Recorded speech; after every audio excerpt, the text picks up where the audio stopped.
आज म तपाईहरुको लागि एउटा नयाँ भिडियोको साथमा आएको छु जुन चाहिँ सबैले थाहा भएको होला थम्बनेल हेरेर जुन चाहिँ रिलायन्स स्पेनी मिलको आईपीओ को कुरा गरिरहेछु जुन चाहिँ धेरै मान्छेले सुनेको होला अहिले न्यूजमा पब्लिश नै भएको छ। नेपालको हिस्ट्रीमा सबभन्दा महँगो आईपीओ चाहिँ रिलायन्स स्पेनी मिल रहेको छ। यो चाहिँ महँगो हुनुको कारण सबभन्दा प्रोफिटेबल अनि कम्पनी रहेको छ। त्यसैले तपाईलाई प्रोफिटेबल कम्पनी छ भने तपाईलाई बेच्न चाहदैन दिन चाहदैन जसको पनि शेयर सोल्ड आउट गर्छ भने प्रिमियममा नै सोल्ड आउट गर्छ। यो भन्दा पहिला चाहिँ धेरै आईपीओहरु पनि आइसकेको छ प्रिमियममा, जस्तै IME life insurance, reliable life insurance जस्तो प्रिमियममा आइसकेको। सर्वोत्तम सिमेन्ट पनि धेरै तपाईलाई थाहा नै छ, त्यो प्राइसमा त्यो पनि इस्यु भएको थियो आईपीओ प्रिमियम लिएर। त्यसरी नै यो चाहिँ अलरेडी एउटा डिफरेन्स सेक्टर जुन चाहिँ लिस्टेड नभएको यस्तो कम्पनी जुन चाहिँ आएको कारणले गर्दा यो साथमा जो प्रोफिटेबल कम्पनी अनि फरिजन बढी गएर एक्सपोर्ट भएका कारणले गर्दा यसको प्राइस धेरै प्रिमियम भएको हो। यसमा चाहिँ हेर्दाखेरि फर्स्ट फेजमा चाहिँ 7,70,640 शेयर चाहिँ इन्स्टिट्युसन इन्भेस्टरले बाई गरेको छ। 920 मा जति बाई गरिसकेको छ। त्यसपछि सेकेन्ड फेजमा चाहिँ एब्रोड नेपाली जुन वर्कर छ, नेपालको सिटिजनहरु जुन चाहिँ एब्रोडमा काम गरिरहेछ, बाहिर आफ्नो कन्ट्रीबाट गरिरहेछ, 5596 शेयर चाहिँ इस्यु गरेको थियो।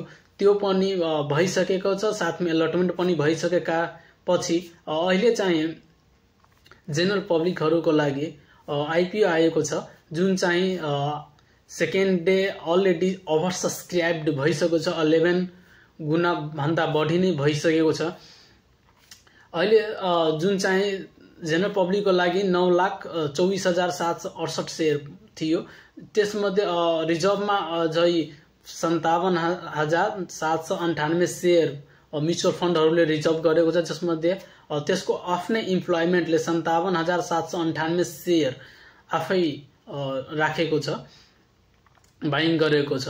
जसमध्ये यसको ईपीएस चाहिँ 27.87 रहेको छ अनि नेटवर्थ पर शेयर चाहिँ 250 रुपैयाँ 80 पैसा रहेको छ। के रेटिङले हेर्दा चाहिँ ए माइनस रहेको छ भने इन प्रोडक्ट चाहिँ पोलिस्टर, भिस्को एन्ड एक्रिलिक यार्क रहेको छ।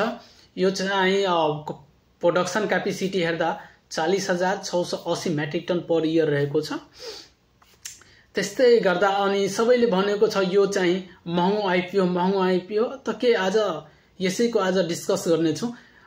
यसकोले हेर्दा चाहिँ यो महँगो हो छ कि सस्तो छ, आज चाहिँ यसको आइडेन्टिफाई गर्ने चाहिँ नेपालमा लिस्टेड शेयरहरु रहेको छ कि जसमध्ये त्यति प्राइस जस्तो रहेको अनि के त्यसको ईपीएस अर्निङ पर शेयर कति रहेको छ, साथमा कम्पेयर आज हामीहरु गरौला।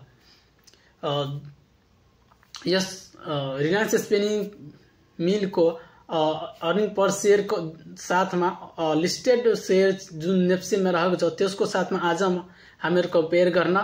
त्यसले कारणले के गर्दा हुन्छ कि यो महँगो हो कि सस्तो हो आईपीओ हो जुन चाहिँ हामीलाई प्रोफिटेबल हुन्छ कि लस हुन्छ त्यो डिटर्मिनेसन हुन्छ के। त्यसले कारणले गर्दा त यसको रिलायन्स स्पेनी मिलको चाहिँ अर्निङ पर शेयर चाहिँ 27.87 जस्तो रहेको छ। त्यस्तै अरूको शेयर जस्तै एनटीसी चाहिँ अहिले मार्केटमा हेर्दा 900 जुन चाहिँ शेयर प्राइस रहेको छ, त्यसको अर्निङ पर शेयर चाहिँ 29 रुपैयाँ 45 पैसा रहेको छ। आसपासमा जुन छ त्यसको पनि के छ कि को चाहिँ सीआईटी सिटिजन इन्भेस्टमेन्ट ट्रस्ट जुन चाहिँ अहिलेको टाइममा 1800 पर शेयर प्राइस रहेको छ।